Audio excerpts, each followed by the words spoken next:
Knocked out. On his finish. Islam Makhachev. Kick from Makhachev. Huge moment in round one. I feel he's even more dangerous than Khabib was during his prime. Yeah. His striking is head and shoulders above Khabib's, for sure. That's crazy. He's so hard to beat. He's so good. Islam Makhachev was once termed as Khabib's pet project and labeled a can crusher because top-ranked opponents kept slipping through his fingers. But since snatching the lightweight title, he's turned the division into his playground.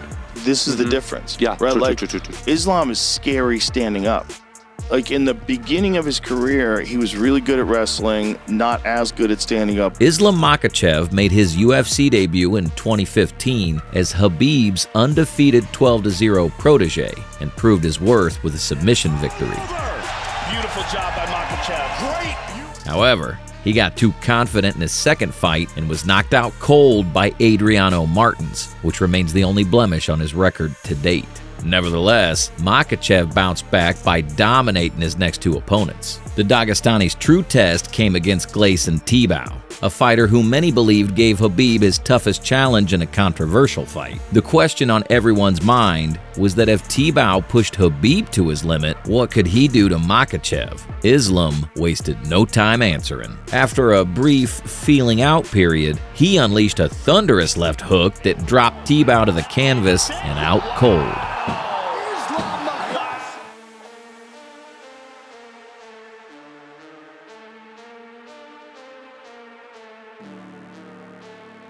Makhachev continued to rise through the ranks with 3 straight victories before facing Drew Dober, a dangerous knockout artist in the lightweight division. At 18-1, Makhachev entered the cage with all the hype behind him, and Dober was ready to test if it was justified. More methodical than Khabib, and so I could see where the hype and the respect comes from.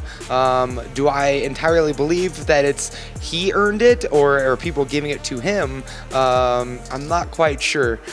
So I get to see his temperament and his personality come weigh-ins, and then the first round of that fight, I get to see truly if he lives up to that hype. From the start, Makhachev showcased his grappling brilliance, taking Dober down early in each round and suffocating him on the mat. Dober fought back fiercely, showing heart and determination, but Makhachev was simply too much. In the third round, Makhachev sealed the deal with a submission, proving that the hype surrounding him wasn't just talk. It was the real deal.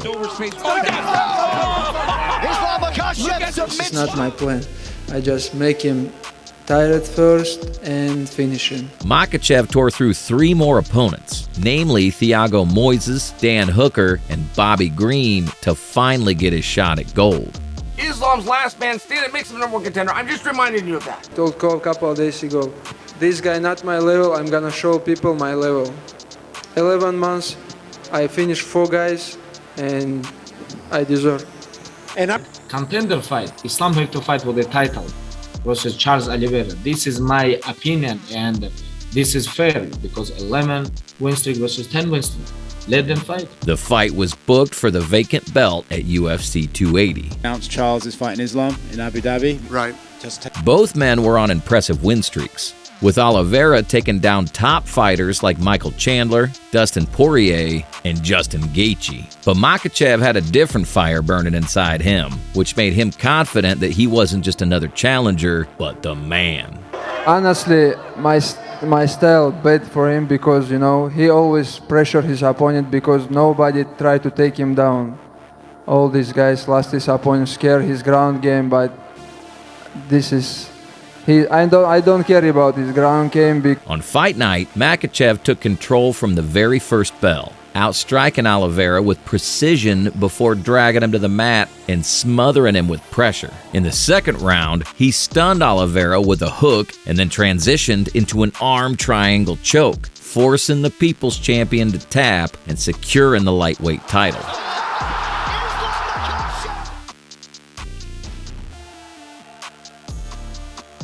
Immediately after destroying one top guy, Makhachev called out the pound-for-pound king. That was our plan. Fly all the way to Australia and fight in pound-for-pound king backyard. Nowski in here.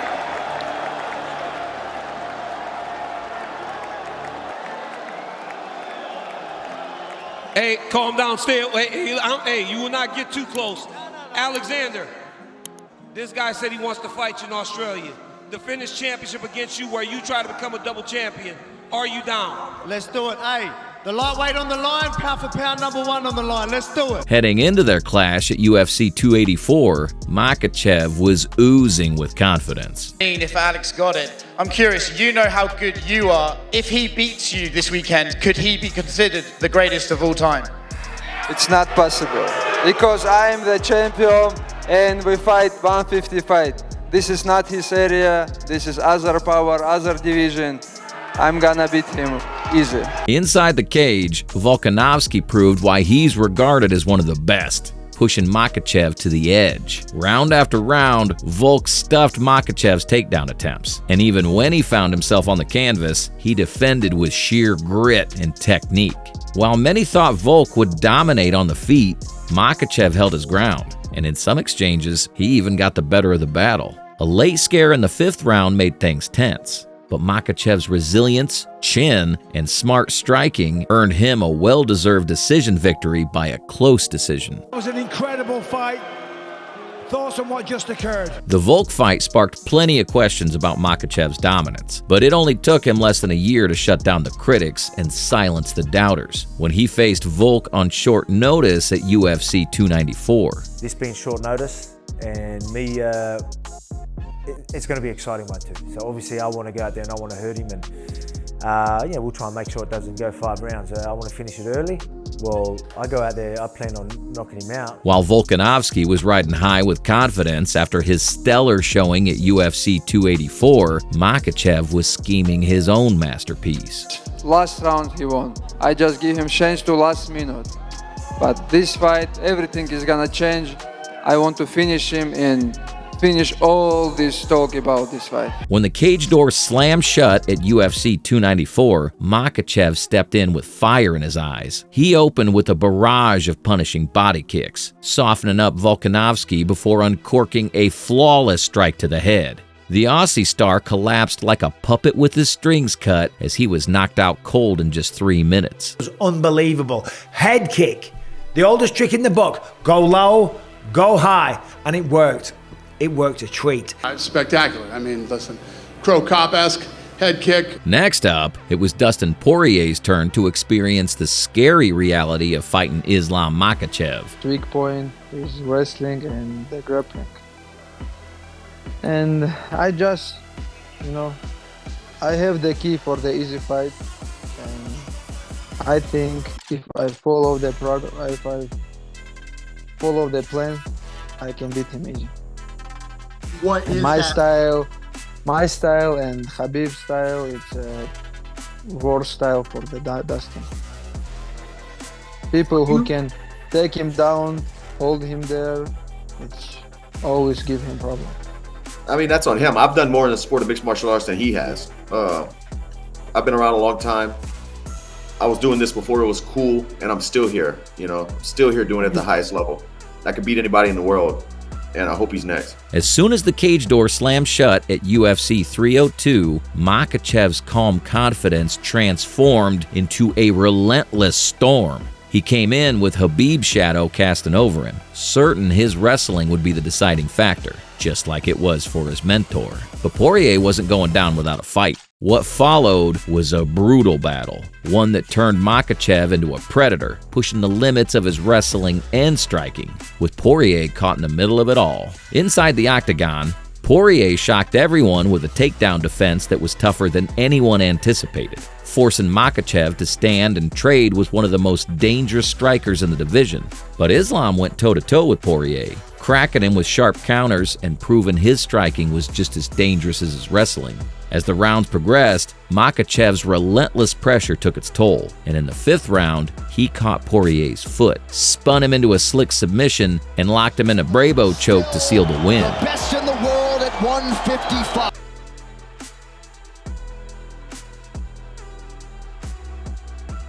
After the fight, Poirier praised Makhachev, acknowledging that he was every bit as dangerous as Khabib. Man, honestly, similar to Khabib, his movement is really strange. The timing of it is really strange to get his cadence. I wanted to open up more and throw more volume, but he wouldn't. When he would commit to the pocket, he would exit weird. His dips with his head, I heard my corner telling me throw the knee the whole time, but I just felt like I might get taken down off of it. And his movement is just it's kind of awkward. It's a weird timing, so I couldn't get good combinations going. But everything else was what I expected. The next time Makhachev steps into the cage, he'll face the man who pushed him to his limit in 2019. And that man is Arman Tsarukyan. And he believes he's the man to dethrone the Russian. But will he bite the dust too? Let us know your thoughts in the comments. If you liked the video, please subscribe to our channel and turn on those notifications. Thanks for watching, and we'll see you in the next one.